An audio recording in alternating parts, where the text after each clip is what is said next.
وبرکاتہ۔ وعلیکم السلام ورحمۃ اللہ وبرکاتہ۔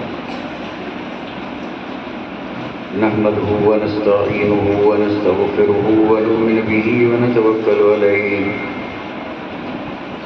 ونعوذ بالله من شرور أنفسنا ومن سيئات أعمالنا من يهده الله فلا مضل له ومن يضلله فلا هادي له ونشهد أن لا إله إلا الله وحده لا شريك له ونشهد أن سيدنا ومولانا محمدا عبده ورسوله أما بعد أعوذ بالله من الشيطان الرجيم بسم الله الرحمن الرحيم ألا إن أولياء الله لا خوف عليهم ولا هم يحزنون الذين آمنوا وكانوا يتقون لهم البشرى في الحياة الدنيا وفي الآخرة لا تبديل لكلمات الله ذلك هو الفوز العظيم آمنت بالله صدق الله مولانا العظيم وصدق رسوله النبي الكريم ونحن على ما قال من الشاهدين والشاكرين والحمد لله رب العالمين كما قال الله تبارك وتعالى في عظمة شان حبيبه إن الله وملائكته يصلون على النبي يا أيها الذين آمنوا صلوا عليه وسلموا تسليما اللهم صل على سيدنا مولانا محمد وعلى آل سيدنا مولانا محمد وبارك وسلم صلاة وسلاما عليك يا رسول الله صلاة وسلاما عليك يا حبيب الله جنہیں میں ڈھونڈتا تھا زمینوں میں آسمانوں میں، جنہیں میں ڈھونڈتا تھا زمینوں میں آسمانوں میں، وہ نکلے میرے خلوت خانہ دل کے مکینوں میں، اور جلا دیتی ہے شمع کشتہ کو موج نفس ان کی، جلا دیتی ہے شمع کشتہ کو موج نفس ان کی۔ الہی کیا چھپا ہوتا ہے اہل دل کے سینوں میں، اور تمنا درد دل کی ہو تو کر خدمت فقیروں کی، تمنا درد دل کی ہو تو کر خدمت فقیروں کی، نہیں ملتا یہ گوہر بادشاہوں کے خزینوں میں۔ نہ پوچھ ان خرقہ پوشوں کی ارادت ہو تو دیکھ ان کو، نہ پوچھ ان خرقہ پوشوں کی ارادت ہو تو دیکھ ان کو، ید بیدا لیے بیٹھے ہیں اپنی آستینوں میں، ید بیدا لیے بیٹھے ہیں اپنی آستینوں میں، اور جب عشق سکھاتا ہے آداب خود آگاہی، جب عشق سکھاتا ہے آداب خود آگاہی، تو کھلتے ہیں غلاموں پر اسرار شہنشاہی، کھلتے ہیں غلاموں پر اسرار شہنشاہی، اور دارا و سکندر سے وہ مرد فقیر اولاد، دارا و سکندر سے وہ مرد فقیر اولاد، وہ جس کی فقیری میں بوئے اسد اللہ، اور عطار ہو، رومی ہو، رازی ہو، غزالی ہو، ہاتھ کچھ نہیں آتا بے آہ سحر گاہ، ہاتھ کچھ نہیں آتا بے آہ سحر گاہ۔ واجب الاحترام، گرامی قدر، ذی وقار، زینت اس کے علماء ذوی احترام، محترم و مکرم محبان اولیاء، سامعین کرام، عزت مآب خواتین اسلام، آپ اور ہم الحمدللہ اللہ تعالیٰ کی فضل اور اس کے کرم سے اللہ کے ایک محبوب اور مقبول بندے کی بارگاہ میں اپنی عقیدتوں اور اپنی محبتوں کا خراج پیش کرنے کے لیے حاضر ہوئے۔ اللہ تعالیٰ ہم سب کی حاضری کو قبول فرمائے، اور اللہ تعالیٰ اپنے حبیب کے صدقے میں ہم سب کے قلوب کو اولیاء اللہ کی فیوض و برکات سے مستفیض اور مالا مال فرمائے۔ اور خصوصاً آج جس عظیم ہستی کی بارگاہ میں آپ اور ہم سائل بن کر کے آئے ہیں، اللہ تعالیٰ ان کی بارگاہ میں ہمارا یہ نذران عقیدت قبول فرماتے ہوئے اور واقف اسرار حقیقت اور صاحب معرفت منشی حافظ علی علیہ رحمت و رضوان کے فیوض و برکات سے ہم سب کو اللہ تعالیٰ مالا مال فرمائے۔ مختصر سے وقت میں مجھے آج اپنی طرف سے اور آپ حضرات کی طرف سے صاحب مزار کی بارگاہ میں نذرانہ پیش کرنا ہے۔ نہ تو کسی ولولہ انگیز خطاب کی ضرورت ہے اور نہ کسی پرجوش بیان کی ضرورت ہے، کیونکہ عقیدت اور محبت کا نذرانہ پیش کرنا ہے، اس لیے اس میں ہر حال میں ادب کو ملحوظ خاطر رکھنا نہایت ہی اہم اور ضروری ہے۔ اللہ تعالیٰ ہم سب کو ادب کی توفیق عطا فرمائے۔ جو احساسات جذبات لے کر کے آپ تشریف فرمائیں، میں بھی اسی در پہ وہی احساس، وہی جذبہ، وہی آرزو، وہی امید لے کر کے حاضر ہوا ہوں۔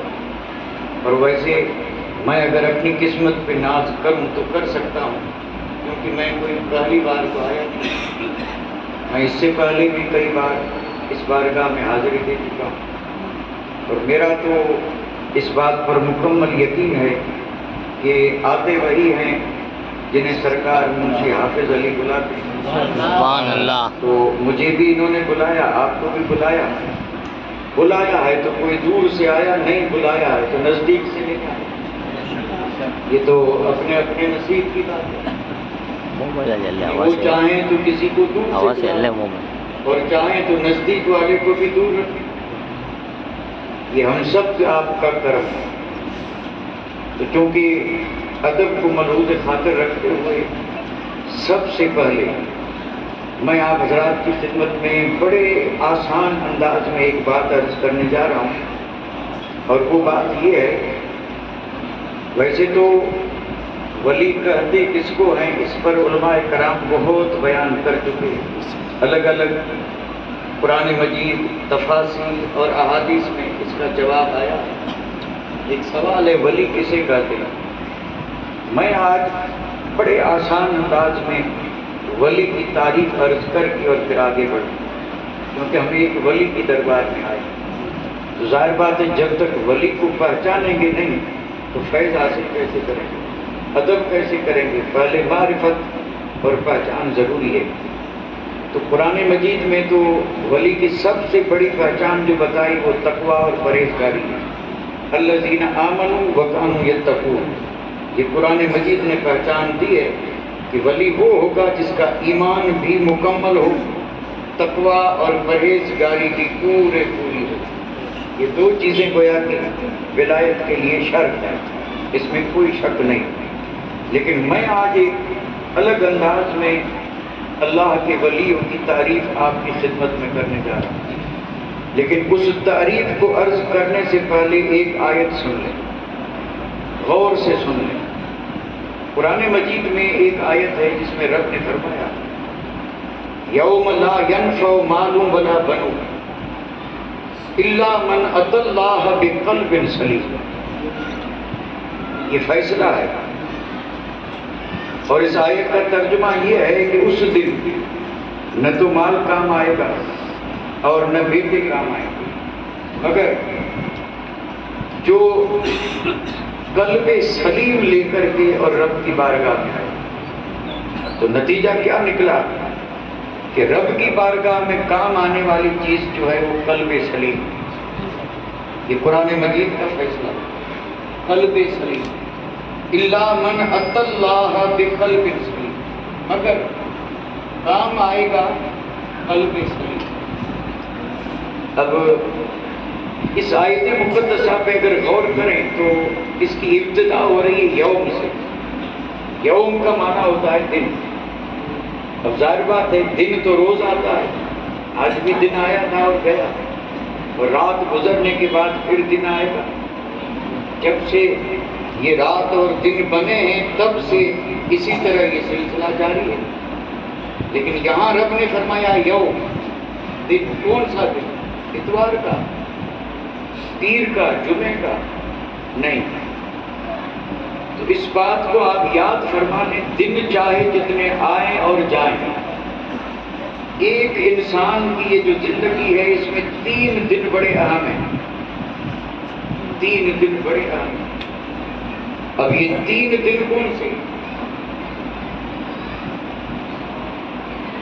اگر آپ حضرات سے میں پوچھوں تو ظاہر بات ہے جواب تو آپ بھی دیں گے. کوئی کہے گا پیر، کوئی کہے گا جمعہ، کوئی کہے گا جمعرات، کیونکہ جمعہ سید الایام ہے اور پیر کیونکہ حضور کی ولادت کا دن ہے، اور جمعرات کو اکثر لوگ مزارات میں جاتے ہیں. اس لیے ہماری نظر میں تو یہ 3 دن ہیں، اور میں بھی کہہ رہا ہوں کہ 3 دن بڑے اہم ہیں. تو یہ 3 دن کون سے؟ تو بزرگان دین فرماتے ہیں کہ یہ 3 دن جو ہیں وہ یہ ہیں. ایک تو وہ دن ہے جس دن یہ انسان پیدا ہوا، ولادت والا دن. اور دوسرا دن ہے وہ جس میں اس کی وفات ہوئی، وفات والا دن. اور تیسرا دن ہے وہ جو پیشی کا دن ہے، اور جس دن بندے کو رب کی بارگاہ میں کھڑے ہو کے اور حساب دینا. تیسرا دن وہ جو ایک دن 50,000 سال کے برابر ہوگا، اتنا بڑا دن. تو تیسرا دن وہ. اور یہ 3 دن کتنے اہم ہیں اس کا آپ اور ہم اندازہ اس بات سے لگا لیں. حضرت عیسیٰ روح اللہ علیہ نبینا علیہ الصلوۃ والسلام کی قرآن مجید میں ایک فرمائی ہوئی بات مذکور ہے. آپ فرماتے ہیں سلام علیہ یوم ولدت یوم اموت یوم ابعث حیا. یعنی آپ نے اپنی مبارک زندگی کے 3 دنوں کا ذکر کیا. فرماتے ہیں سلامتی ہو مجھ پر، سلام ہو مجھ پر جس دن میری ولادت ہے اور جس دن میری وفات ہوگی. ابھی وفات ہوئی نہیں ہے. اور جس دن ابعث حیا، یعنی پھر مجھے رب کی بارگاہ میں اٹھا کر کے پیش کیا جائے گا، قبروں سے اٹھا. تو میں عرض کر رہا ہوں کہ یہ 3 دن بڑے اہم ہیں. کیوں اہم ہیں؟ اب آپ اندازہ فرما لیں. 2 دن تو وہ ہیں کہ ایک تو پیدائش کا دن سب پہ آتا ہے، ہم پر بھی آیا، لیکن وہ اہم اس لحاظ سے ہے کہ خوش نصیب ہیں وہ کہ جس دن پیدا ہوئے اس دن کسی سالے نے اس کے کان میں اذان دی، اور اس دن کسی نیک سالے نے اقامت کری. بڑا خوش نصیب ہے اس کا یہ دن جو ہے یہ کامیاب ہوا. اس دن پر بڑا دار و مدار ہے، کیونکہ اگر اذان اقامت پڑھنے والا نیک ہے تو گیا کہ اول ہی دن سے اس کے دل پہ اللہ کا نام نقش ہو گیا. اور دوسرا ہے وفات کا دن. اس وقت بھی خوش نصیب وہ ہیں کہ اس کے قریب کوئی اللہ والا کھڑا ہو اور مصیبت میں دیکھ کر کے اور وہ اسے تلقین کرے اور وہ نیک اپنی زبان سے کہے لا الہ الا اللہ محمد الرسول اللہ، اور اس کے کہنے سے یہ جانے والا بھی کلمہ پڑھے، اور کلمہ پڑھ کے گیا تو حضور نے فرمایا جنت میں گیا۔ کتنا اہم دن ہے یہ، لیکن یہ دونوں دن اہم آدمی کے کامیاب تب بنیں گے جب کہ دونوں موقعوں پہ کوئی صالح موجود ہو، کوئی نیک موجود ہو۔ اگر ایسا کوئی نیک مل گیا تو انشاءاللہ بیچ کی زندگی جو ہے اس کی بڑی کامیاب اور کامران گزرے۔ اب یہ دو دن جو ہیں اس کا تو حال یہ ہے۔ اب رہا تیسرا دن، اور یہاں اس آیت میں اس تیسرے دن کی بات ہے جس دن رب کی بارگاہ میں کھڑے ہو کر کے اور پیشی اور حاضری ہوگی۔ اس کو اگر میں آج کی سدھری ہوئی زبان میں سمجھانا چاہوں تو وہ دن گویا کہ ریزلٹ آؤٹ ہونے کا دن ہے، یعنی اس سے پہلے جو ہے سب امتحان ہے، اس دن نتیجہ نکلے گا، اور نتیجے میں صرف دو ہی چیزیں، یا تو کامیاب یا فیل۔ اللہ سب کو کامیاب بنا دے۔ اس دن جو کامیاب ہوا وہ جنتی، اور اس دن جو فیل ہوا تو نہ ادھر کا رہا نہ ادھر کا رہا، نہ خدا ہی ملا نہ وصال سلام، کہیں کا نہ رہا۔ وہ ریزلٹ آؤٹ ہونے کا دن ہے۔ اس آیت میں اس دن کا ذکر ہے۔ اب یہاں ذہن یہ دیا جا رہا ہے کہ اگر اس دن کامیاب ہونا ہے تو تجھے صرف ایک کام کرنا ہے، اور وہ کام کیا ہے کہ تجھے قلب سلیم لے کر کے رب کی بارگاہ میں آنا۔ بس تجھے ایک ہی کام کرنا ہے، اور کام کیا ہے؟ قلب سلیم۔ اب تھوڑی سی وضاحت کرتا چلوں۔ قلب سلیم، قلب کسے کہتے ہیں؟ ہم اس کو کہتے ہیں دل۔ یہ جو انسان کے بائیں بازو میں ایک مٹھی کے برابر، اس کی بھی کئی حیثیتیں، فزیشین ڈاکٹر اس کی جو تشریحات کرتے ہیں وہ الگ ہے، اور جو اہل دل اس کی وضاحت کرتے ہیں وہ الگ ہے۔ انسان کی پوری زندگی کا دار و مدار اسی پہ ہے۔ حرکت یعنی وہ گویا کہ پمپنگ کر رہا ہے، اسی سے خون پورے جسم میں گردش کر رہا ہے، اسی قلب کو دل کہتے ہیں۔ لیکن اسی دل میں ایک دل ہے، یہ ہے اصل بات۔ اسی قلب میں، اسی دل میں ایک دل ہے، اور اس اندر جو دل ہے اس دل کا نام ہے لطیفہ ربانی۔ لطیفہ ربانی۔ اب ایک ہی چیز ہے، باہر کچھ اور ہے اندر کچھ اور ہے۔ وہ جو اس طرح حرکت کر رہا ہے یہ اس حیات کے لیے ہے، اور اسی میں جو دل ہے وہ دل اتنی عظیم چیز ہے کہ اس کو سمجھنے کے لیے بھی دل چاہیے، اس کو سمجھنے کے لیے دل میں دل ہے۔ اور میں نے ایک لفظ بولا کہ وہ لطیفہ ربانی ہے۔ لطیفہ ربانی نہیں سمجھیں گے، تصوف کی بھاشا ہے۔ اس کو یوں سمجھ لیجئے کہ وہ اندر جو دل ہے وہ رب کے جلووں کی جگہ ہے، اللہ تعالیٰ کے تجلیات کی جگہ ہے، اور اس دل کو رب نے پیدا ہی کیا ہے اپنی ذات کے لیے۔ اس کو اللہ نے پیدا کیا اپنی ذات کے لیے۔ تھوڑا سا غور فرمائیں، انسان کو رب نے یہ جو عظیم نعمتیں عطا فرمائی اور یہ جو اعضاء کی شکل میں موجود ہیں، ہمیں اس کی قدر نہیں ہے۔ آنکھ دیکھیں، کان، زبان، ہاتھ، پیر، کتنی عظیم رب کی یہ نعمتیں ہیں، ہم اس کی کوئی قدر نہیں کر رہے ہیں، اور یہ اتنی عظیم ہے اگر کوئی کہے کہ دونوں آنکھیں دے دو ہندوستان کا بادشاہ بنا دیں گے، وہ کہے گا پھر بادشاہی کس کام کی؟ اگر آنکھ ہی نہ رہے تو بادشاہی کس کام کی؟ پتہ چلا ہندوستان کی بادشاہی ایک طرف ہے اور رب کی دی ہوئی یہ دو آنکھ ایک طرف ہے۔ اتنی بڑی نعمت ہے، یہ سارے اعضاء رب نے دیے۔ تھوڑا سا اگر غور کریں، آنکھیں دو، کان بھی دو، نتنے بھی دو، ہونٹ بھی دو، دانت کے یہ موتی بھی قطاریں دو، ہاتھ بھی دو، پیر بھی دو، انسان ایک، اعضاء سب دو دو دو، اور جب آئی دل کی بات تو دل دو نہیں، دل ایک ہے۔ اور اس کا ذکر قرآن مجید میں بھی ہے۔ رب نے فرمایا کہ اللہ تعالیٰ نے کسی بندے کے جسم میں دو قلب نہیں بنائے، دو دل نہیں بنائے، دل ایک ہے۔ آپ اندازہ فرمائیں، سارے اعضاء دو ہیں اور دل ایک ہے، اور اگر یہ دل دو ہوتے فائدہ کتنا تھا؟ ایک بند ہو جاتا دوسرا کام کرنا شروع کر دیتا، نہ ہارٹ اٹیک ہوتا اور نہ یہ اچانک کی موت ہوتی، مزہ آ جاتا۔ لیکن نہیں، دل ایک ہے اور اس پر اللہ کے محبوب بندے، یہ حافظ منشلی اور یہ جو اللہ کے پیارے ہیں، انہوں نے اس پر تبصرہ کرتے ہوئے فرمایا کہ دو دو دو سب تیرے لیے ہیں، اللہ ایک ہے، دل بھی ایک ہے، دل دنیا کے لیے نہیں، اللہ کے لیے ہے۔ سبحان اللہ، سبحان اللہ، یا رسول اللہ۔ کسی سے بھی پوچھے، مومن ہے ہی وہ جو یہ کہے اللہ ایک ہے۔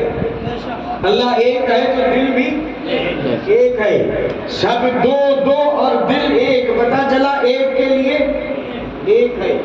اور اسی لیے اس کو کہا گیا لطیفہ ربانی، لطیفہ ربانی۔ لطیفہ ربانی کا مطلب یہ ہوتا ہے، بزرگان دین فرماتے ہیں قلب المومن عرش اللہ۔ ہم تھوڑے اس کو سمجھ سکتے ہیں کہ قلب المومن عرش اللہ، کہ مومن کا دل جو ہے وہ اللہ کا عرش ہے۔ اب مومن سے مراد کون ہے؟ مومن کامل ہے، یعنی مومن کا دل اللہ کا عرش ہے، اور یہ اللہ کا عرش ہے، اور اسی کو کہا جاتا ہے قلب، قلب سلیم۔ میں ذرا اسی پہ وضاحت کر رہا ہوں کیونکہ ٹائم تو لحاظ تو رکھنا ہی پڑے گا، لیکن جب بات چھڑی ہے تو تھوڑا سا وضاحت کر کے آگے بڑھیں۔ قیامت کے دن اللہ تعالیٰ ارشاد فرما رہے صرف قلب سلیم ہی کام آئے گا، قلب سلیم۔ اب قلب سلیم کسے کہتے ہیں؟ قلب سلیم، قلب سلیم اگر میں بولتا ہی جاؤں اور پوری بات ختم کر دوں اور قلب سلیم کی وضاحت نہ کروں تو ظاہر بات ہے ہمیں تو کچھ سمجھ میں نہیں ہے کہ قلب سلیم کہتے ہیں کس کو۔ تو تھوڑی سی وضاحت کرتا چلو۔ ایک ہوتا ہے بیمار اور ایک تندرست۔ اچھا کون ہے بھئی؟ مثلا آدمی ایک بیمار اور ایک تندرست، کام کا کون ہے؟ تندرست ہے نا، تو سلیم مانا تندرست دل،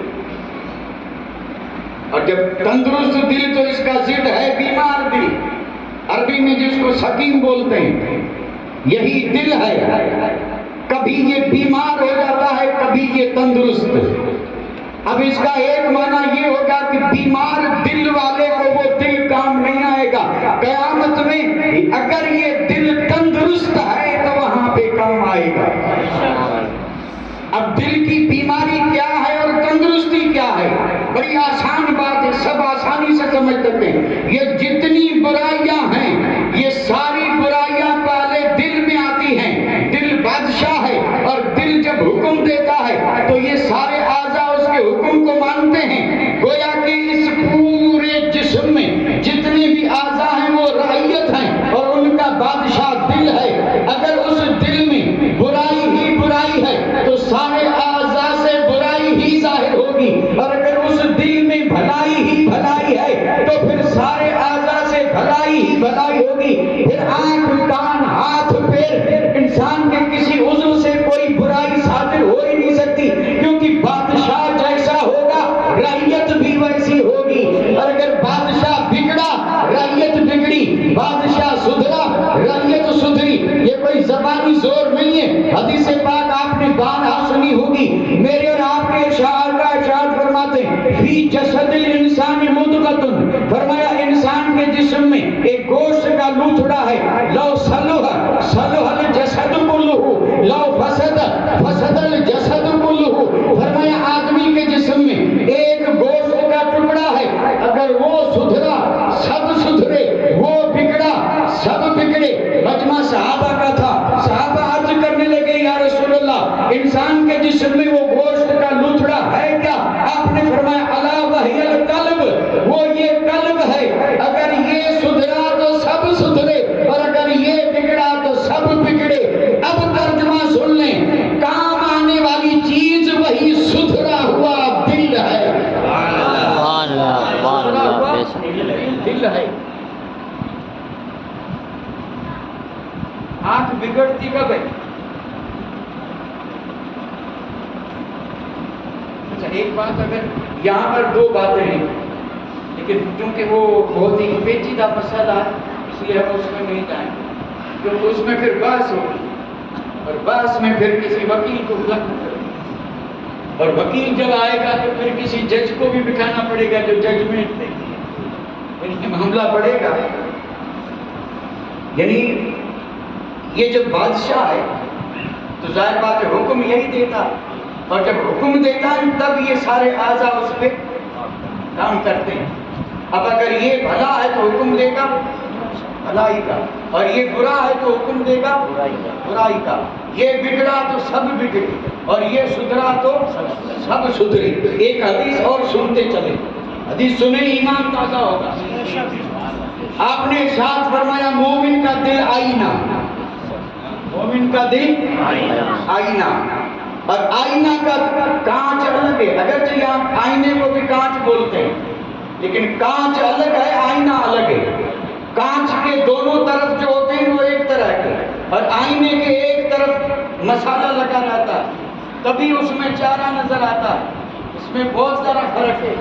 مطلب یہ ہے کہ مومن کا دل صاف، مومن کا دل، اب میں آئینے کی بات نہیں کر رہا ہوں کیونکہ سب کا دل آئینہ نہیں ہے، کانچ کی طرح اگر ہے تو جو چیز ہے وہ اس میں دکھائی نہیں دے گی، آر پار آر پار، اور کانچ کے اس طرف رکاوٹ ہے تو اب آر پار نہیں، اب صرف اس پار، اور اس پار وہی ہے جو اس پار، ادھر جو ہے وہ ادھر نظر آئے گا۔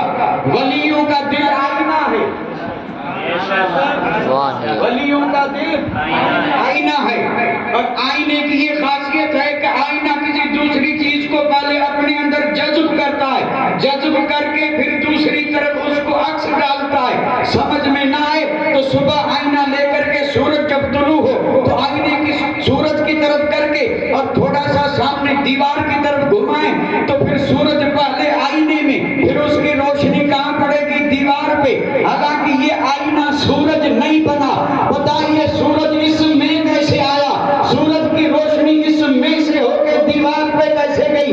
آپ کہیں گے کام سب مسالے کا، دل تو سب کے دل ہیں، لیکن جس کے آگے عشق نبی کا مسالہ لگ جائے، جس کے آگے اطاعت رسول کا مسالہ لگ جائے، اور جو اللہ اور اس کے رسول کا وفادار بن جائے، اس مومن بندے کا دل ہو جاتا ہے ایسا، پھر مدینے کی طرف ہو تو مصطفیٰ کا نور پہلے اس دل میں آتا ہے، پھر اس دل سے آ کر کے جدھر وہ دل جائے ادھر اسے روشن کر دیتا ہے۔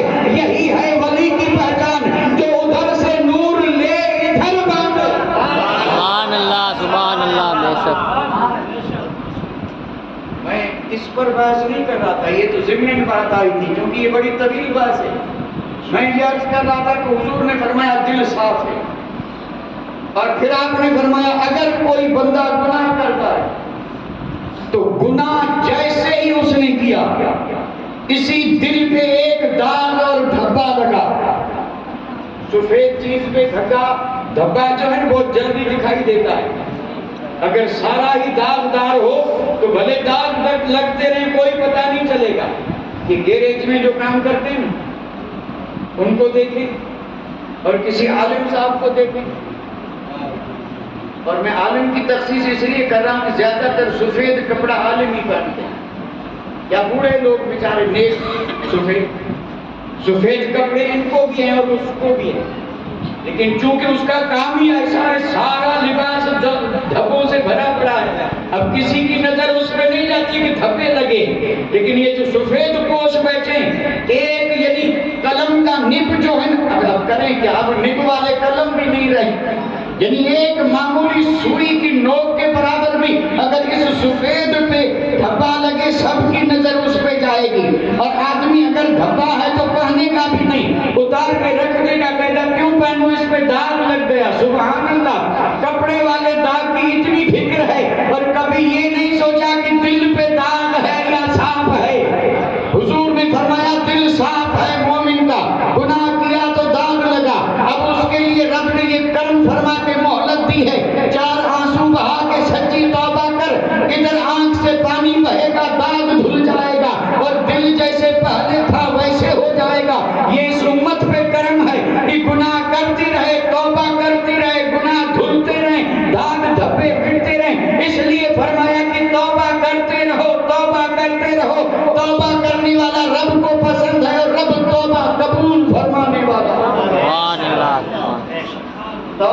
یعنی بندے نے توبہ کی اور یہ داغ دھل گیا، یہ حدیث ہے۔ اور یہ کون کہہ رہا ہے؟ جس پہ کوئی چیز جو ہے وہ چھپی ہوئی نہیں ہے، یعنی ظاہر بھی روشن تھا، اور یہ مصطفیٰ کی ذات ہے۔ اور کوئی غیب کیا تم سے نہا ہو بھلا، جب خدا ہی نہ چھپا تم پہ کروڑوں درود۔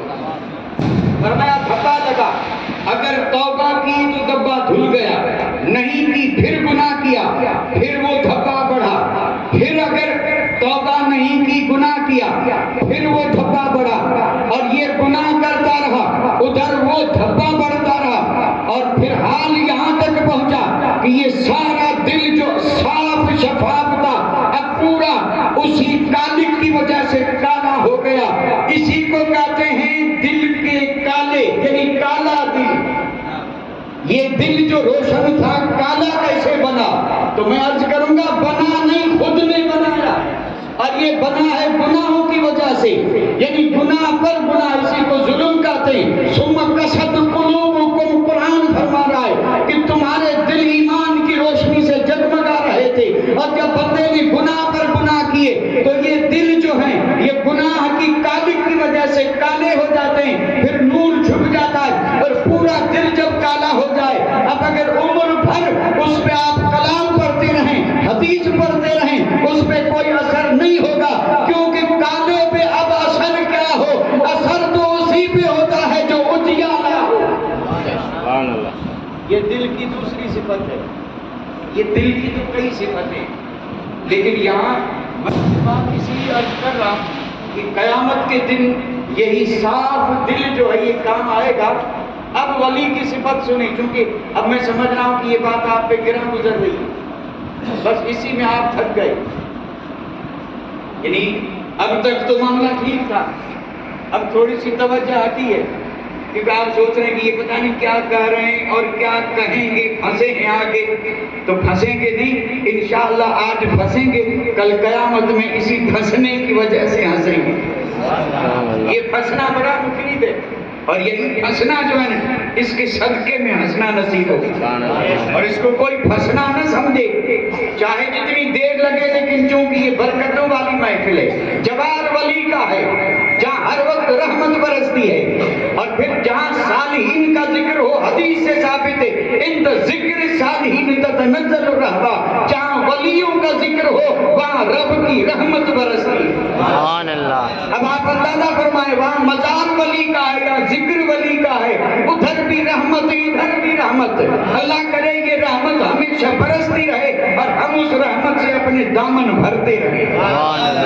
اب جو میں تعریف کرنے جا رہا تھا ولی کی، وہ یہ ہے کہ ولی کہتے ہی اس کو ہیں جو ابتدا سے لے کے انتہا تک، ہوش سنبھالنے سے لے کے اور دم واپسی تک، زندگی کے کسی بھی دور میں کہاں بھی رہے، کس حال میں بھی رہے، لیکن اس کی نظر صرف اپنے دل پہ رہے، اور جو دل کو داغ لگنے نہ دے، اور دل اس کا صاف ہے تو صاف رہے، جب تک زندہ رہا صاف دل، سالم دل، گیا تو سالم دل لے کے گیا، اور رب کی بارگاہ میں اٹھا تو یہی قلب سلیم لے کے اٹھا، اور رب نے فرمایا یہی ہے وہ بندہ کہ جو قلب سلیم لے کے آیا ہے، اور آج نفسی نفسی کے عالم میں یہی قلب سلیم اسے کام آئے گا۔ تو اگر یہ جوش والی بات سمجھ میں نہ آئی ہو تو ذرا آستے عرض کر، ایک سوال ہے اس کا جواب۔ ولی کسے کہتے ہیں؟ ولی اسی کو کہتے ہیں جس کا قلب سلیم ہے، ولی اسی کو کہتے ہیں جس کے پاس قلب سلیم، اور اگر سلیم سمجھ میں نہ تو یوں سمجھے صاف دل، تو یہ تو آسان ہے صاف دل، اور ظاہر بات ہے صاف کا ضد گندا ہے، صاف کا معنی تو کچھ لوگ گندے دل کے ہیں اور کچھ لوگ ہاں تو گندے دل والے نہیں سمجھ سکتے کہ صاف دل کسے کہتے ہیں، انہیں یہ بات سمجھ میں آئے گی نہیں، لیکن یہ بات تو اصل حقیقت ہے، اگر صاف دل ہے تو اس کا ضد ہے گندا دل۔ ایک بات عرض کر دوں، سب بولتے ہیں انسان میں جتنے گن ہیں نا، یہ ایک تو ہے گن، اس کا اپوزٹ کیا ہے؟ اوگن۔ نہیں، یہ آپ کے یہاں شاید یہ بات یعنی نہیں بولی جاتی بھائی، ایک تو ہے خوبی اور ایک ہے خرابی۔ ایک ہے اچھا وصف اور ایک ہے برا وصف، اور یہ سارے انسان میں ہیں، کہتے ہیں اچھا، برا، نرم مزاج، سخت مزاج، یہ سب انسان کی مزاج پر یہ لفظ بولے جاتے ہیں، یعنی طبیعت بڑی تیز ہے، کہتے ہیں یہ تو بڑا نرم طبیعت والا ہے، اچھی طبیعت، بری طبیعت، نرم طبیعت اور یعنی سخت طبیعت بولتے ہیں نہیں، لیکن جتنے بھی یہ اوصاف ہیں، چاہے اچھے چاہے برے، یہ سارے اوصاف جو ہیں دل کے ہیں، موصوف دل ہے۔ میں اگر کہوں تاریک دل، مانا کیا کریں گے؟ یعنی وہ دل جو اندھیرے میں ہے، اور اس کا ذکر روشن دل، تاریک دل اور نرم دل، سخت دل۔ یہ نرم کا ضد ہے سخت، یعنی نرم دل اور سخت دل۔ اور پھر اسی دل کی یہ خاصیتیں اور یہ اوصاف ہیں، جتنے بھی اوصاف جسم کے سب اسی کے، تو پتہ یہ چلا کہ یہ سارے کے سارے اوصاف پہلے دل کے اور پھر جسم کے بعد میں اور پہلے دل کے۔ اب جتنے بھی اچھے اوصاف ہیں کسی بھی ولی کی سیرت پڑھی، ولی ہونا چاہیے، اور ولی بھی وہ جسے قرآن ولی کہے، یہ نہیں کہ ہم جس کو ولی بنائیں، کیونکہ ہم نے اگر ولی بنایا تو وہ ولی بھی ایسا ہی ہوگا جیسے ہم ہیں، اور معاملہ مشکل یہی ہوتا ہے، لوگ جب اعتراض کرتے ہیں تو ہمارے بنائے ہوئے ولیوں کو دیکھ کرتے ہیں یہ تمہارے ولی، ہم ان سے کہیں گے انہیں مت دیکھو، قرآن جسے ولی کہتا ہے اسے دیکھ، اور اگر ولی دیکھنا ہے تو محی الدین کو دیکھ، ولی دیکھنا ہے تو معین الدین کو دیکھ، ولی دیکھنا ہے تو صابر پیا کلیری کو دیکھ، ولی دیکھنا ہے تو مخدوم سمنا کو دیکھ، اور ولی دیکھنا ہے تو دور جانے کی ضرورت نہیں، حافظ منشی حافظ علی کو دیکھ۔ یہ ولی ہیں، اور یہ وہ ہیں جنہیں قرآن نے کہا یہ ولی ہے، اور یہ قرآن کے ولی جو ہے نا، ان کا دل جو ہے وہ بالکل صاف، ایک دم صفا آئینے کی طرح، اور جب صاف ہے تو پھر قرآن یہ کہتا ہے کہ وہاں پر یہی صاف دل جو ہے یہ ان کو کام آئے گا۔ اب ایک بات تو واضح ہو گئی کہ ولی وہی جو صاف دل، اچھا یہ تو صاف دل ہو گیا، اب اس کا کام کیا ہے؟ یہ تو صاف دل ہو گیا، اب اس کا کام کیا ہے؟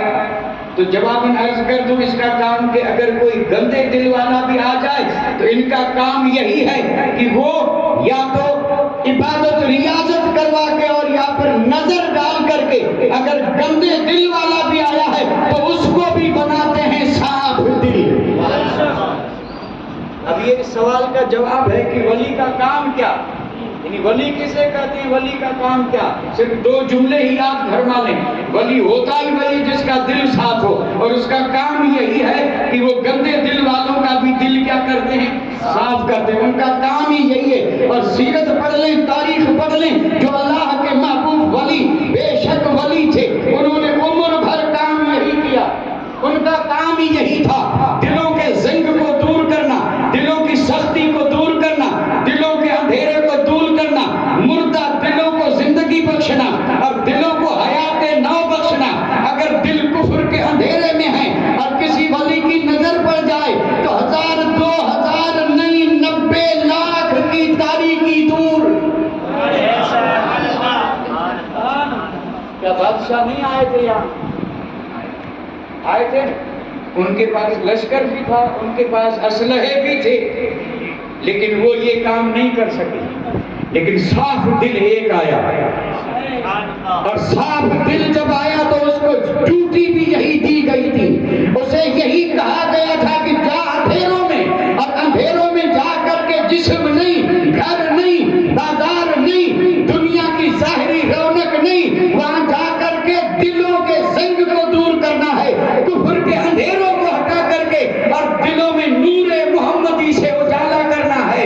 اور وہ آئے تو انہوں نے آ کر کے کام یہی کیا، اور میں یہ کہوں گا کہ صرف کیا نہیں، آج بھی کر رہے ہیں، آج بھی کر رہے ہیں۔ تو ولی وہ ہوتا ہے جس کا دل صاف۔ تعریف ہو گئی، ولی کون ہوتا ہے؟ اور ظاہر بات ہے جس کا دل صاف، اس کی نظر صاف، اس کے خیال صاف، اس کا نظریہ صاف۔ اب جب صاف ہی صاف ہے تو سبحان اللہ صاف چیز سب کو پسند آتی ہے، اور صاف چیز جو ہوتی ہے اسی قدر سب کرتے اور پھر وہ ایسا نہیں کہ اپنوں میں غیروں میں بھی عزت کی نگاہ سے دیکھا جائے۔ یہاں جب میں پہنچا ہوں تو میں ایک سوال کر رہا ہوں، اور یہ سوال یہ جو آپ رادھن پور کے باشندے ہیں ان کے لیے اس کو سمجھنا بہت آسان ہے۔ میں نے ایک جملہ بولا ہے، جس کا دل صاف ہوتا ہے وہ سب کو پسند ہے، اور اگر دل صاف نہیں ہے تو اپنے پسند نہیں کر رہے دوسرے کیسے کریں گے؟ آج کے دور میں اس پر ذرا غور کر لیں۔ اس پرفتن دور میں جو حالات ہیں، اور یہ حالات کیوں پیدا ہوئے، الزام چاہے جس پہ دے دیں، لیکن اگر حقیقت اور بالکل حق بھی نگاہوں سے دیکھیں تو سب سے بڑا قصور خود ہمارا ہے۔ ہم آج عہد کر کے دلوں کو صاف کر لیں، پھر جو ڈانٹے بچھانے والے اگر راہ میں پھول نہ بچھائیں تو کہنا، نفرت کرنے والے اگر محبت نہ کریں تو کہنا، لیکن شرط ہے دل صاف کر لیں۔ لیکن دل صاف اپنے سے ہوگا نہیں، اور دل صاف کرنے والے ولی ہیں، ڈھونڈیے ولی کو، وابتغوا الیہ الوسیلہ، بغیر ڈھونڈے یہ بھی نہیں ملیں گے، ہم ڈھونڈتے بھی نہیں، اور چل کر کے آنے والے اس کمال کے نہیں ہوتے، اس لیے یہ کام نہیں بن رہا ہے۔ ڈھونڈیں، وابتغوا کا الگ سے ڈھونڈو، اور ڈھونڈنے والا کبھی نہ کبھی ضرور پا لیتا ہے، اور ہمارے بزرگوں نے ڈھونڈا ہے تب پایا۔ یہاں میں نے جو جملہ عرض کیا اس کو ذہن میں رکھیں، صاف دل، شفاف دل، روشن دل، سب کا محبوب، سب کی پسند اور سب کی ضرورت۔ یہ ابھی آپ کے علم صاحب جو تھے انہوں نے کتاب کا نام لیا اور انہوں نے کہا تھا آئینہ کرامت، کیونکہ آئینہ کرامت جو ہے وہ منشی حافظ علی رحمۃ اللہ علیہ کی کرامتوں میں اس کو بیان کرامتیں ہی ذکر کی گئی، اس لیے اس کا نام ہی رکھ دیا آئینہ کرامت۔ اردو میں بھی ہے، گجراتی میں بھی ہے، چھپانے والوں نے آسانی کر دی، ہم پڑھیں۔ اور میں آپ سے یہ کہہ رہا ہوں اس کی ابتدا جہاں ہوتی ہے وہاں یہ درس مل رہا ہے۔ ولی کی سیرت، ولی کی زندگی ہی دوسروں کے لیے درس ہے، اور وہ اس کو پڑھ کر کے اور پھر اس سے سبق سیکھیں کہ مومن کسے کہتے ہیں، ایمان والا کسے کہتے ہیں۔ تو میں ایک جملہ عرض کر دوں، ایمان والا وہ ہے کہ جس کے شیدائی اپنے تو اپنے غیر بھی اس کے دیوانے بن جائیں، یہ ہے مومن۔ مصطفیٰ جان رحمت کے غلام کی یہ شان ہے کہ وہ دنیا کی نظروں میں محبوب ہوتا ہے، لیکن ہوتا تب ہے جب مصطفیٰ کا وفادار ہو اور دل آئینے کی طرح صاف ہو، اور اس دل پر کوئی داغ نہ لگا ہو، تو پھر مجال ہے کہ کوئی ٹیڑھی نظر سے اسے دیکھے، بڑے سے بڑے بھی اسے دیکھیں گے تو محبت کی نظر سے دیکھیں گے۔ یہ منشی حافظ علی جو ہے ان کی سیرت جب میں نے پڑھی،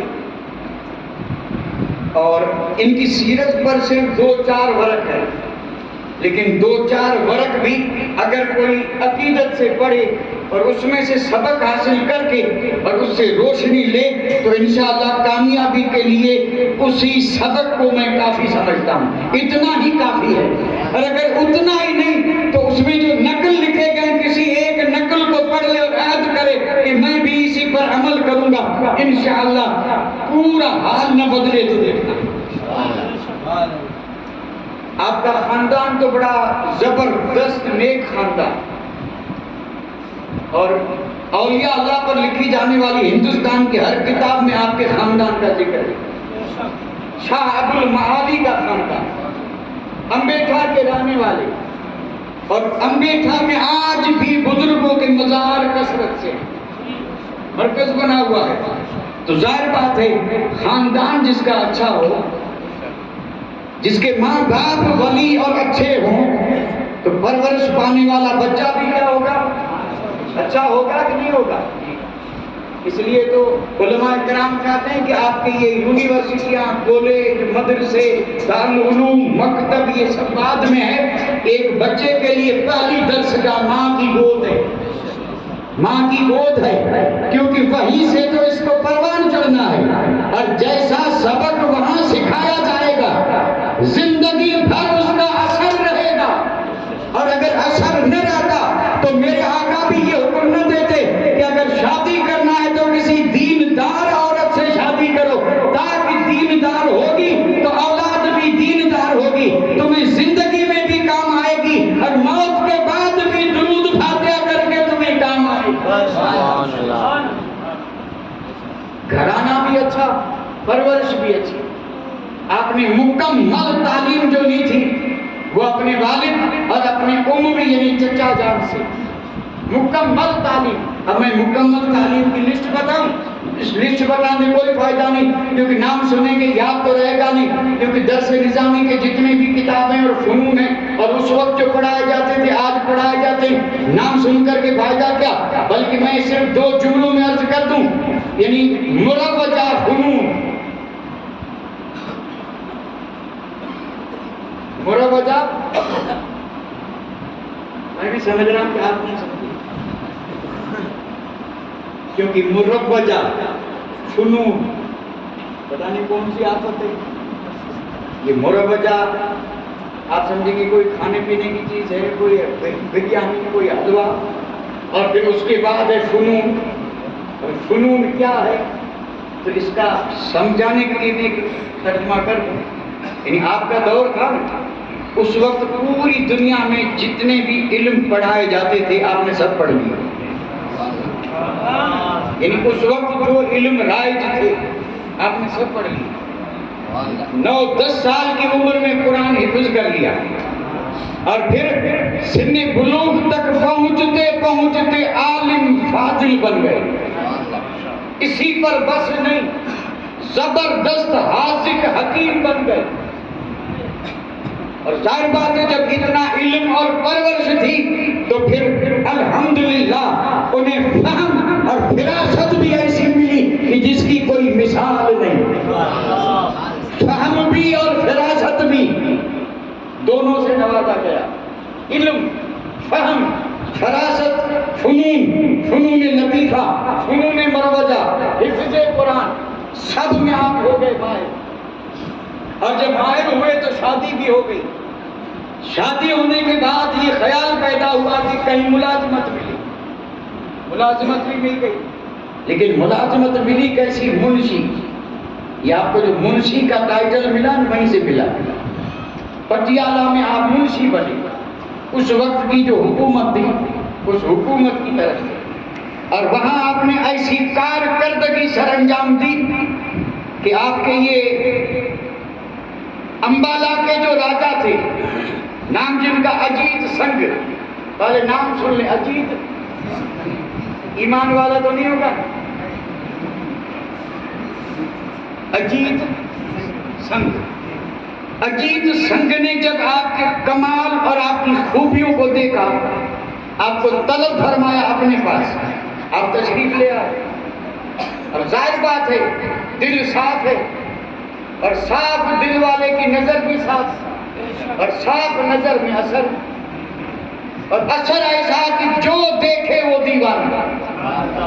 ایک بار جس کی ملاقات ہوئی عاشق، بھئی عاشق کیوں نہ ہو؟ کیونکہ صاف ہے، اور صاف چیز سب کو پسند، داغ کسی کو پسند نہیں. داغ سے خدا بچائے، داغ والوں کی کمی نہیں، بے داغ کوئی ایک، اور جو بے داغ ہے وہی ولی ہے. اب یہ ہے اجیت سنگھ اور یہ ہے حافظ علی. یہ ہے حافظ علی. اب اللہ بہتر جانے اجیت سنگھ نے کیا دیکھا کہ جان و دل سے عاشق، اور آپ کو رکھا تھا کس میں؟ سپہ سالار بنائے. سپہ سالار. سپہ سالار کو آج کیا کہتے ہیں صاحب؟ یعنی چیف آف آرمی.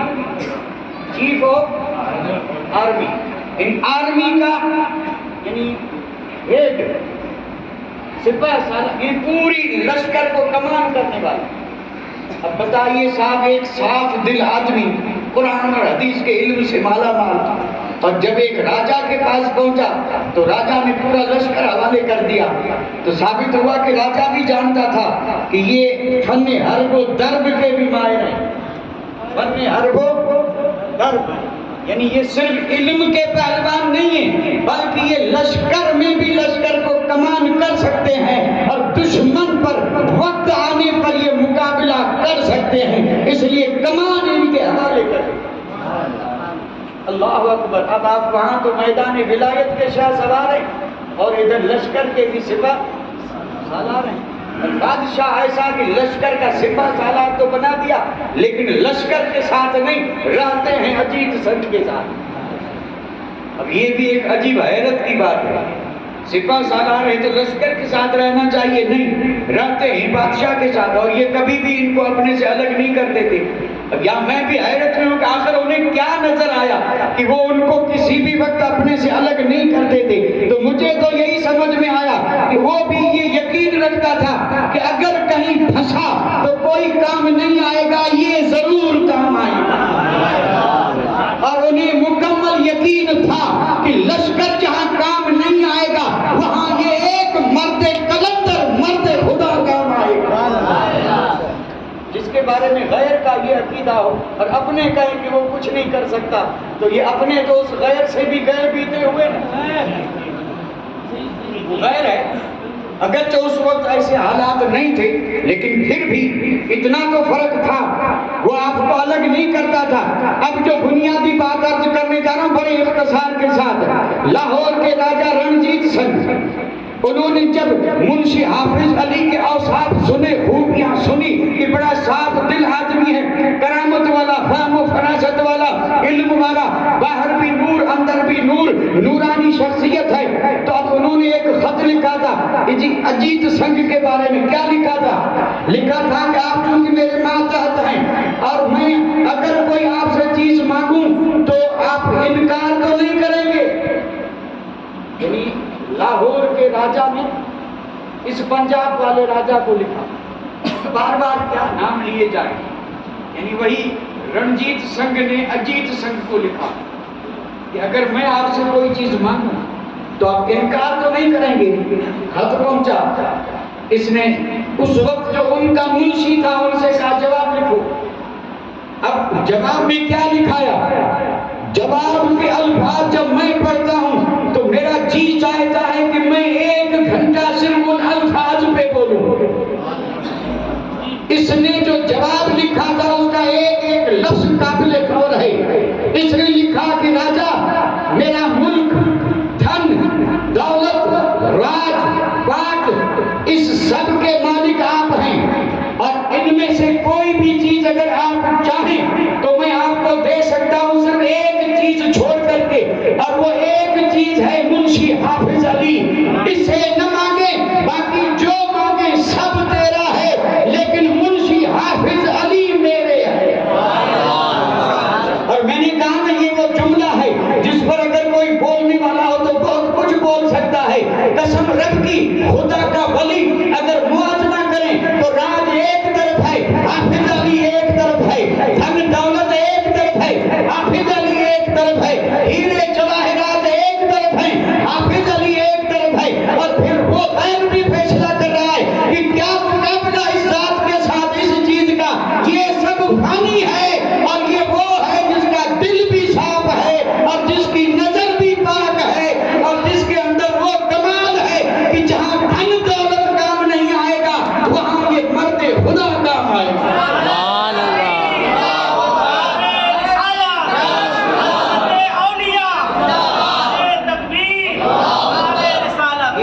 حقیقت میں ذہن دیا جا رہا ہے. اللہ والوں کو کبھی بھی اپنے برابر نہ سمجھے. بڑا فرق ہے، کیونکہ وہ آدمی دنیا دار تھا، اس لیے بات دنیا کی ہے کہ یہ میرا راج پاٹ، دھن دولت، ہیرے موتی جواہر، لشکر اور یہ اسلحہ، گولہ بارود، ہتھیار، اس میں سے جو چاہیں آپ لے لیں، لیکن منشی حافظ علی نہیں دے سکتا. تو بتائیے اب ایک طرف ایک ذات ہے اور ایک طرف سارا راج ہے، اور وہ غیر بھی کہہ رہا ہے کہ نہیں اس کا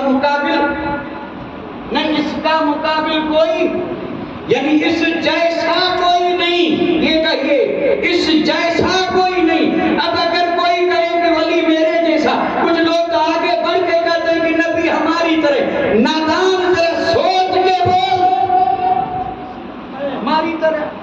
ایک غیر کہہ رہا ہے کہ نہیں اس کی طرح کوئی نہیں ہے، اس کو تو نہیں دوں گا۔ جواب جب پہنچا تھا تو وہ راجا بھی عقل مند تھا، اس نے کہا کہ مجھے بھی یہی خطرہ تھا، میں بھی وہی چیز مانگ رہا تھا، مجھے اور کچھ نہیں چاہیے، مجھے یہی چیز تھی جو تیرے پاس ہے، مجھے یہی چاہیے، اور جب تجھے اس سے اتنی محبت ہے تو اب میں ضد نہیں کرتا، بھلے یہ منشی حافظ علی آپ کے پاس رہے۔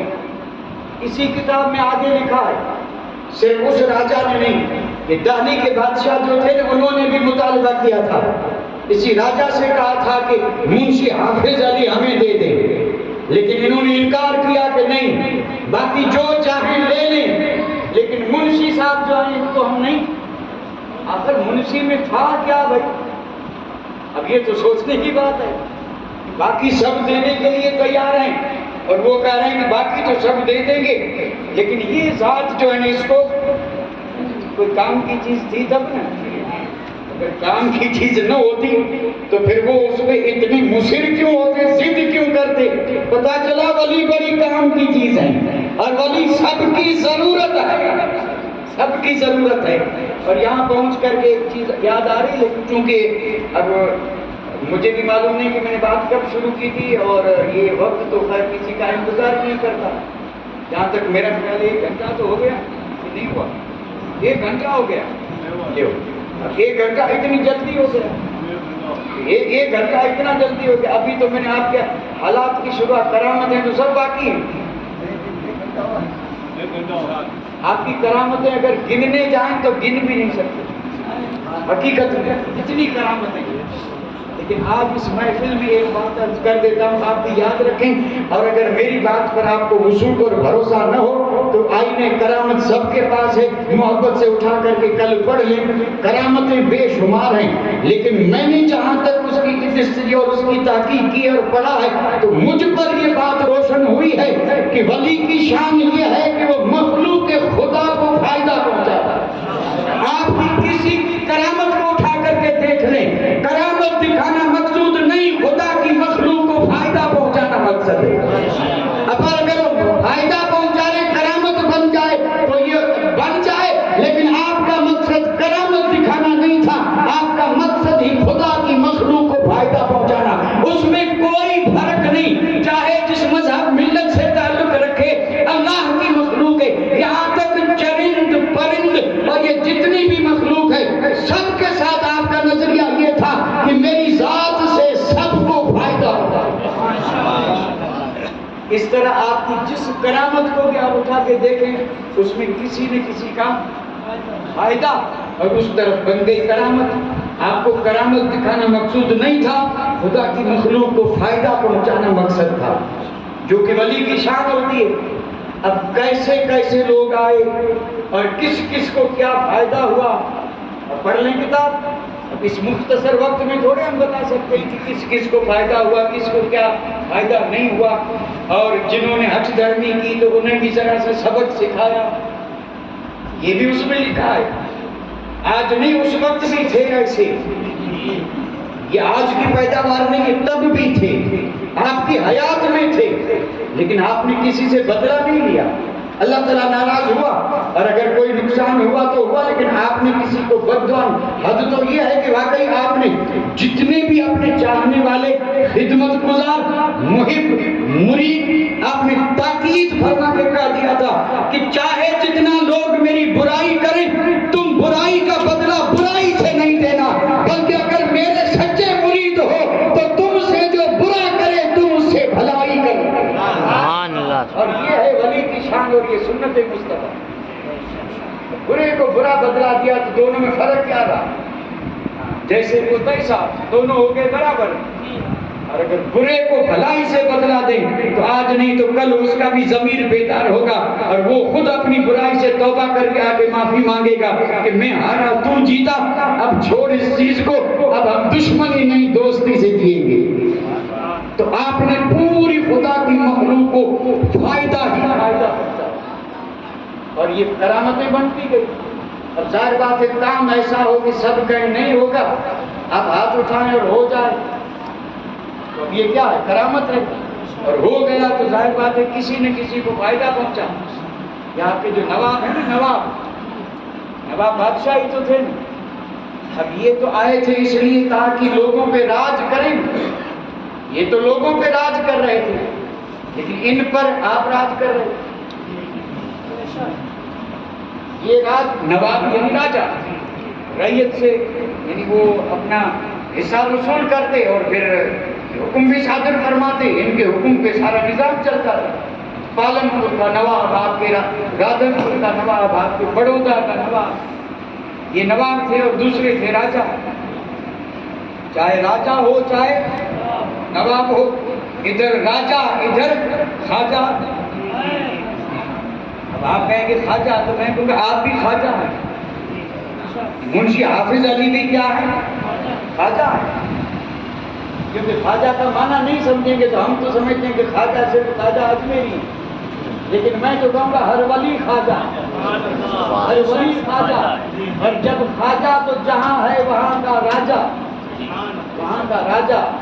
اور یہ تو ایسے راجا ہیں کہ ان کو دین علی شاہ نے جو یعنی سالک بھی ہیں مجذوب بھی ہیں، انہوں نے وہاں سے جب بھیجا تھا تو دلی سے لے کے بمبئی تک کا روحانی راج دے کے سارا راج ان کے قبضے میں تھا، اور پھر دور دور سے دیوانے آتے تھے اور یہ جسے چاہتے اسے صوبے والا بنا کے صوبے دار بنا کے بھیجتے تھے اور کہتے کہ جا اور جا کے اس کی حفاظت کر۔ سارا نظام حکومت ان کے ہاتھ میں، اور پھر دور دور سے اللہ کے ولی آتے اور آپ انہیں جدھر چاہتے بھیج دیتے۔ یہ سارا اس کتاب میں لکھا، بڑی زبردست باتیں کی ہوئی ہے، اور آنے والے بھی سب یا سالک یا سالک یا اب کسے کہتے ہیں سالک؟ کہ پھر بات وہی آگے پھنسی، سالک اور مجذوب۔ آپ سمجھیں گے یہ بھی پتہ نہیں کسی کپڑے کا نام ہے، کوئی لال کلر کا کوئی پیلے کلر کا، جو پیلا پہنے وہ سالک اور جو ہرا پہنے وہ مجذوب۔ سالک یا یوں سمجھ لیجئے کہ 10 انگوٹھیوں میں اگر انگوٹھی آئے تو سالک ہے، اور کمر تک بال ہیں تو مجذوب ہے۔ آج تو یہی دیکھ کر کے فتوے دیے جا رہے ہیں، یہ سالک ہے، یہ مجذوب ہے، یہ مست ہے، یہ کلندر ہے، اور پھر آج تو کلندر کی 3 آئٹمیں بنا دی، ایک مست کلندر، ایک سادہ کلندر، ایک مست کلندر، ایک دمادم مست کلندر۔ دمادم یہ فیصلے کر رہے، عوام کر رہا ہے، اسے یہ بھی معلوم نہیں کہ یہ کلندر ہی ہے، کیا کہتے تم نے مست بنا دیا، پھر دمادم مست بنا دیا، اور پھر جب دیکھا کہ لوگ نہیں مان رہے تو دمادم کر کے اور پھر مست بنایا۔ تو اب تو مانیں گے وہ دمادم، اور یہ دمادم شریعت میں جائز ہی نہیں، دمادم کچھ بھی نہیں۔ تو میں عرض کر رہا تھا کہ اللہ کے ولی وہ ہوتے ہیں جن کا دل صاف ہے، اور جب دل صاف ہوتا ہے تو دنیا جھک جھک کے سلام کرتی ہے، جھک کر کے۔ اور کل اٹھ کر کے آپ آئینے کرامت پڑھ لیں، یہ آپ کے راجہ اجیت سنگھ جو ہیں، یہ اگر لاہور میں قید ہوئے تھے تو سپاہی کو لے کر کے جانے والی ذات حافظ علی، منشی حافظ علی کی تھی۔ جا کے اور جا کے وفا کا ایسا ثبوت دیا کہ جہاں لشکر کام نہیں آیا وہاں یہ مرد خدا کام آیا، اور ترکیب ایسی اپنائی کہ سپاہی جیل میں ہے، راجہ باہر۔ میں نے پوری کرامت بتا دی، پڑھنا ہو تو کل پڑھ لے۔ اور یہ کام انہوں نے کیا تھا۔ انگریزوں نے جب حملہ کیا وہ آپ کا یہ رنجیت بھی ہارا اور اجیت بھی بھاگا، لادو کو چھوڑ کر کے، امبالہ چھوڑ کر کے گیا امبیٹھا، اور وہاں پر بھی جب اس کو رہنا سکون نصیب نہیں ہوا تو وہاں سب کو چھوڑ کر کے تنہا جب نکلا، نہ عزیز ساتھ ہے، نہ کوئی قریب ساتھ ہے، نہ کوئی لشکر ساتھ ہے، لیکن ساتھ ہے تو کوئی وفا کا پتلا ساتھ ہے۔ اور یہ منشی حافظ علی، وہ بادشاہ بار بار کہہ رہے ہیں کہ مہربانی ساتھ چھوڑ دیں، آپ کریں نہیں، غدار نہیں ہوں، اللہ ہے اس کی وفا خود بولتی ہے کہ ہم نے کلمہ نبی کا پڑھا ہے، اور نبی کا غلام غدار نہیں وفادار ہوتا ہے۔ اور اگر ہندوستان کی سرزمین کو دیکھنا ہو تو منشی حافظ علی کو دیکھنا۔ سبحان اللہ۔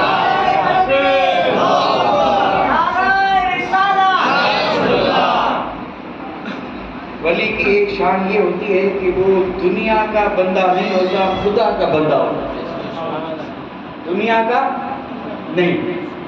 اگر کوئی مجھ سے پوچھے آپ کیوں کہہ رہے ہیں تو میں نے آج ہی پڑھا، یہ جو راجا تھا، راجا انگریز نے جب حکومت چھینی اور جب دیکھا کہ راج پاٹ سب جانے والا، اس نے لفظ یہ کہا تھا میر صاحب، یہ لکھا منشی حافظ علی کو اس نے کہا تھا میر صاحب میرا راج بھی جا رہا ہے، دھن دولت بھی جا رہی ہے، اچھا یہ ہے کہ دشمن کے قبضے میں جائے اس سے بہتر ہے دوست کے پاس جائے، لہذا یہ ہے خزانہ، جتنا چاہو اپنے گھر بھیجو اور 10-12 گاؤں بھی اپنے نام ضبط کر لو تاکہ وہ تمہارے خاندان میں قیامت تک رہیں جاگیر کے طور پر۔ بادشاہ نے جب یہ کہا اگر ہم میں سے کوئی ہوتا تو مجھے سوال کرنے کا حق تو نہیں، لیکن آپ نے حق دیا ہے تو سوال کریں۔ یعنی اگر کوئی ان حالات میں راجا جس کے پاس نہ خزانے کی کمی، نہ دھن دولت کی کمی، نہ ہیرے جواہر کی، ہم میں سے آپ نے مجھے بلا کہ وہ کہے کہ مولوی صاحب یہ ہے خزانہ، اٹھاؤ اور گھر پہنچاؤ، تو میں یہاں تقریر کرنے نہیں آتا، لیکن بالکل سچی بات کر رہا ہوں، میں اسی کام میں لگ جاتا اور پھر ڈھو کر کے بلا کے کہا اٹھاؤ جتنا اٹھا سکو، اور انہوں نے 10 کہا تھا، میں اپنے نام پہ 20 گاؤں لکھوا لیتا ہوں، کیونکہ میں ہوں، ولی ہے، ولی ہے۔ اس نے جب یہ اختیار دیا تو لکھا ہے کہ آپ کی آنکھ سے آنسو بہے، اللہ اکبر، آنسو بہے، یہ ہے نرم دل، آنسو بہنے لگے اور کہنے لگے کہ راجا میں دنیا کا پرستار نہیں ہوں، آپ کا مال لے کر کے اور میں دوشالہ پہن کر کے اور میں خوشی میں رہوں اور آپ فقیر بن کر کے گداگر بن کر کے اور در کی ٹھوکریں کھائیں، واللہ آپ کی اس دولت میں سے مجھے ایک دانہ بھی لینا حرام ہے، میں کچھ بھی نہیں لوں گا، اللہ سلامت رکھے۔ اختیار دیا تھا لیکن منشی حافظ علی نے کچھ بھی نہیں لیا، پتا چلا وہ دنیا کے دیوانے نہیں، وہ مصطفیٰ کے دیوانے۔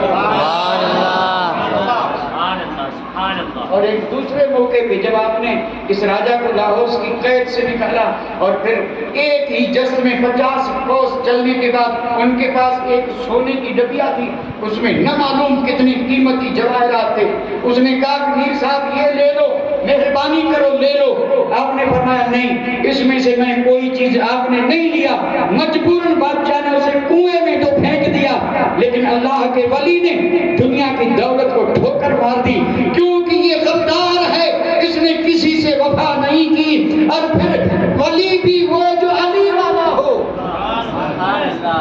مولا علی کی تو شان یہ ہے کہ آپ نے بھی سنا ہوگا، ایک مولا علی کی دربار میں ایک عورت آئی، دوشیزہ آئی تو ایسے نہیں، سج دھج کے، یعنی سر سے لے کے چوٹی تک زیوروں سے سج دھج کے، اور یہ جب قریب آئی تو آپ نے فرمایا کون ہو؟ کہنے لگی دنیا۔ یہ کوئی عورت نہیں تھی، دنیا تھی، کیونکہ دنیا اور عورت میں کئی مشابہتیں ہیں، وہ یہاں مناسب نہیں ہے۔ یہ دنیا جو ہے اس میں اور عورت میں کئی طرح کی کیا ہے مشابہت ہے، اور اس مشابہت کو یہاں اس آنگن میں اور اس جگہ پہ میں عرض کرنا مناسب نہیں۔ اتنا سمجھ لو کہ دنیا جو ہے دنیا یہ ویسے ہی ہے جیسے کہ ایک بوڑھی عورت میک اپ کر رہی ہے، جوان لگ رہی ہے، اور ایسے تو لطیفے بھی ہوئے، گھر سے نکلی اور لوگ سمجھ رہے ہیں کہ بڑی نوجوان ہے، اچانک ہوئی بارش ہے اور چھاتا تھا نہیں، اور ظاہر بات ہے بارش برسی تو میک اپ تو سارا اتر گیا، اب پتا چلا کہ 7 سال کی۔ بالکل بزرگوں نے کہا دنیا کا حال یہ، تمہیں چاہے جتنی اچھی لگے، نوجوان لگے، با رونق لگے، بڑی اچھی لگے، لیکن یہ شیطان کا دھوکہ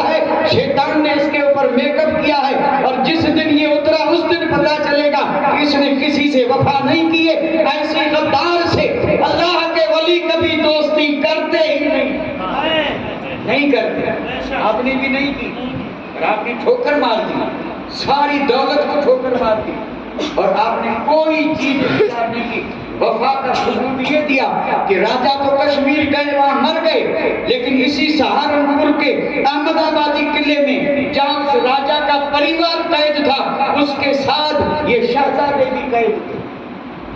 وفا ہے وفا، درس دیا جا رہا ہے کہ مصطفیٰ کا غلام وفا کا ثبوت دے۔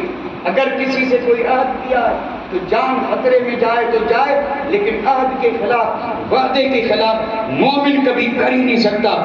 قید میں بھی ساتھ ہیں، قید میں بھی ساتھ ہیں، اور آگے آئندہ سال کے لیے رکھیں تو کوئی سال گزرتے کوئی دیر لگتی ہے، امید رکھیں۔ یعنی ہم جسے کہتے ہیں کہ آج نہیں کل، تو جو کہ عرس کل نہیں ہوگا، عرس تو اب آئندہ سال ہوگا۔ تو بس اسی پر میں اپنی بات کو ختم کر رہا ہوں کہ آگے آئندہ سال اللہ حیات دے، اللہ حیات دے، کیونکہ کرامتوں تک تو پہنچنا بہت مشکل ہے، لیکن اگر آپ چاہیں تو میں اپنی اس بات کو یہیں پر ختم کر کے اور آپ کی صرف ایک کرامت عرض کر دوں اور ایک حدیث کی روشنی میں اس بات کو ثابت بھی کر دوں۔ تھوڑا سا وقت لگے گا، اور یہ وقت میں آپ سے عاریۃ لے لاؤں، دے دیں تھوڑا سا وقت، کیا فرق پڑتا ہے؟ وقت دے دیں تھوڑا، میں آپ سے اور کچھ نہیں مانگتا، تھوڑا سا وقت مانگ رہا ہوں، اور اس امید پر کہ آپ وفادار ہیں اور بالکل خوشی سے وقت دیتے کہ مسکراتے ہوئے دیں گے، منہ چڑھا کے نہیں، مسکرا کے دیں گے، مسکرا کے۔ لیکن اس سے پہلے ایک بڑی اہم بات سن لیں۔ 2 گھنٹے کی تقریر کو 10 منٹ میں عرض کر رہا ہوں، 2 گھنٹے کی تقریر 10 منٹ میں، اور اس 10 منٹ کی تقریر کے بعد ایک کلام اس کو ثابت کرنے کے لیے۔ یہ ولیوں کے پاس جو کرامتیں ہیں، اللہ کے ولی کی کرامتیں، مثلا یعنی وہ دور بھی دیکھتے ہیں، دور کی بھی سنتے ہیں، اور دور جا کر کے مدد کرتے ہیں، اور یہ ہوتے ہیں ولی۔ کچھ لوگ کہتے ہیں بھائی یہ کیسے ہوتا ہے، انہیں سمجھ میں نہیں آتا۔ دور یعنی بیٹھے یہاں ہیں اور جہاں چاہیں پہنچ جائیں، مدد کریں، اور مشکل سے مشکل کام جو ہے وہ ان کے لیے آسان ہو جاتا ہے۔ ہم نہ دیکھیں، وہ یہاں بیٹھے بیٹھے زمین کے اس طرف اور اس کنارے پر کوئی چیز ہے وہ بھی دیکھ رہے ہیں۔ جیسے غوث اعظم نے کہا میں مشرق میں، میرا مرید مغرب میں، کپڑا ہٹ جائے تو دیکھ لیتا ہوں اور پھر سطر چھپا لیتا ہوں۔ یہ کوئی مرید نہیں کر رہا، یہ خود محبوب زبانی کر رہے ہیں۔ نہ مانے تو جا کے ان سے رابطہ کرے کہ آپ نے یہ کیوں کہا، اگر ہمت ہے تو جا کے پوچھ لیں۔ ہم نے تو جو سنا ہے وہی عرض کر رہے ہیں، باقی اگر دیکھنا ہے تو جا کر کے کسی کامل سے پوچھے گا آپ یہ کیوں کر، لیکن میں اس کو حدیث سے ثابت کر رہا ہوں۔ اور میں یہاں پر ایک کتاب کا نام لوں گا بڑے اختصار کے ساتھ، امام فخر الدین رازی کی تفسیر کبیر، اور تفسیر کی جتنی کتابیں میں ہیں ان ساری کتابوں میں اس تفسیر کو گویا کہ سرداری کا مقام حاصل ہے۔ یہ وہ تفسیر کبیر۔